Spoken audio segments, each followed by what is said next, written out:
We have still another book, First Corinthians. In First Corinthians, Paul warned us that even the spiritual gifts, speaking in tongues, interpretation of tongues, healings, miracles, can all be used to the Christian. Do you see the subtlety of the enemy? The law, philosophy, Judaism with its scriptural items and teachings, spiritual gifts, all these things are good, but have become views over the faces of many real Christians.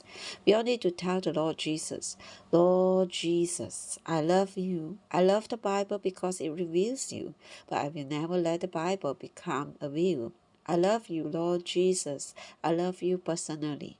I love you directly. I love you most intimately. I love you by kissing you. I don't like to see you far away. I like to see you face to face. Lord, I would even kiss you. Many of you, I believe, have entered into this experience already. But we all need to be preserved in this experience. We need to tell the Lord, Lord Jesus, I love the gifts because the gifts help me to touch you. But if the gifts become a veil, I will throw them away.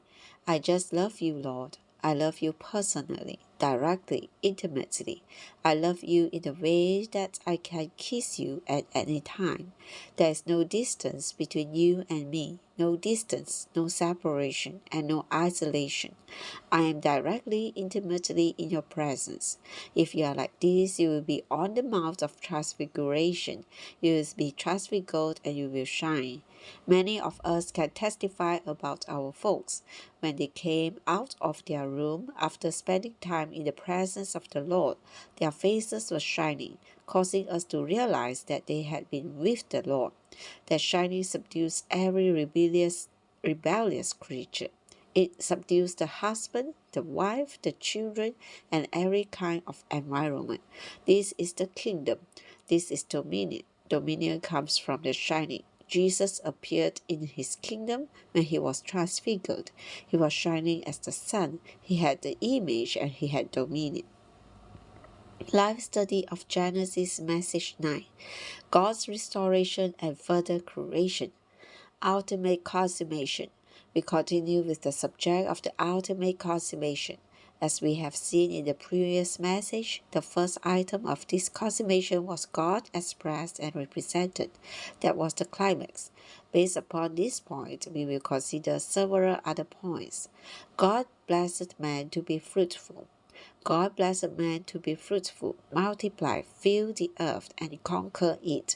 This is not a small thing. Before the time that God had a man to express him and represent him, there was no way for God to pour out his blessing. God is rich, and God is rich in blessing. But before the creation of man, there was no object to receive his blessing in full. There was no way and no opportunity for God to render his blessing to his creatures in a full way. According to the record of Genesis 1, God did not begin to bless until the time when the living creatures came into being. Yet only the human life is up to the standard to receive God's blessing in full.